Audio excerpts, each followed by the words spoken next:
Five News. Five News. High Five.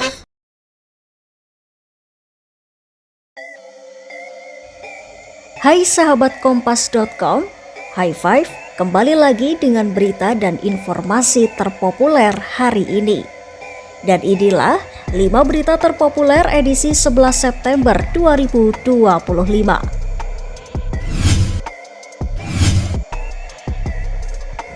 Politikus Partai Gerindra Rahayu Saraswati Djoyo Hadikusumo mengundurkan diri dari jabatannya sebagai anggota DPR RI. Pengumuman itu disampaikan Rahayu melalui Instagram pribadinya Rabu 10 September 2025.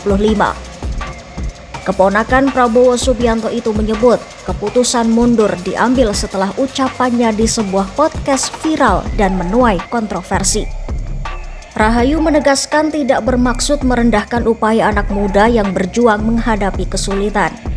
Namun ia menyadari ucapannya telah menyinggung banyak pihak.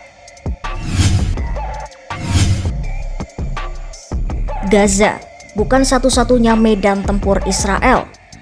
Dalam waktu 72 jam terakhir, Israel tercatat melancarkan gelombang serangan udara dan drone ke 6 negara berbeda di kawasan Timur Tengah. Pertama, Israel terus menyerang kota Gaza.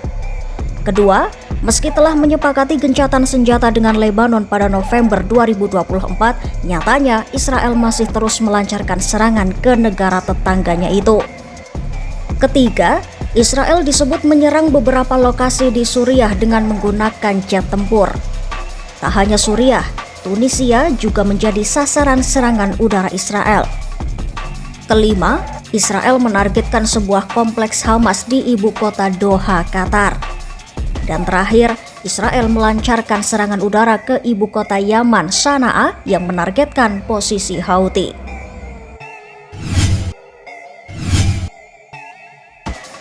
Rancangan Undang-Undang Perampasan Aset memasuki babak baru. RUU Perampasan Aset resmi masuk dalam Program Legislasi Nasional Prioritas 2025. Keputusan itu diambil setelah Balik DPR menggelar rapat evaluasi Prolegnas bersama Menteri Hukum dan Panitia Perancang Undang-Undang Selasa 9 September 2025. Menkum Supratman Andi Aktas menegaskan pemerintah setuju RUU ini masuk Prolegnas Prioritas 2025.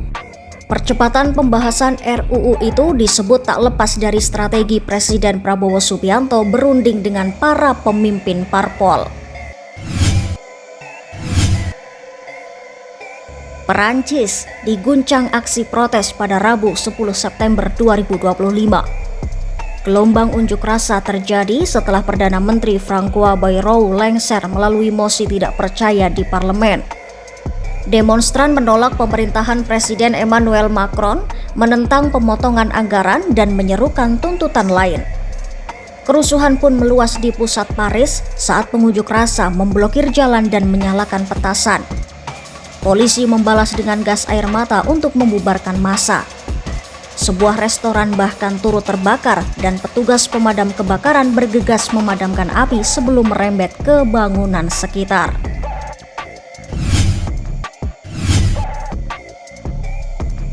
Charlie Kirk, pendiri kelompok aktivis sayap kanan Turning Point USA, tewas ditembak pada Rabu 10 September 2025. Ia ditembak sekitar 20 menit setelah memulai pidato di Universitas Utah Valley. Peristiwa tersebut terjadi di tengah meningkatnya kekerasan politik di Amerika Serikat. Presiden AS Donald Trump pun menyampaikan duka cita atas tewasnya Kirk, sekutu dekatnya. Sebagai tanda hormat, Trump memerintahkan pengibaran bendera setengah tiang di Gedung Putih. Itu tadi 5 berita paling populer hari ini. Kompas.com, jernih melihat dunia.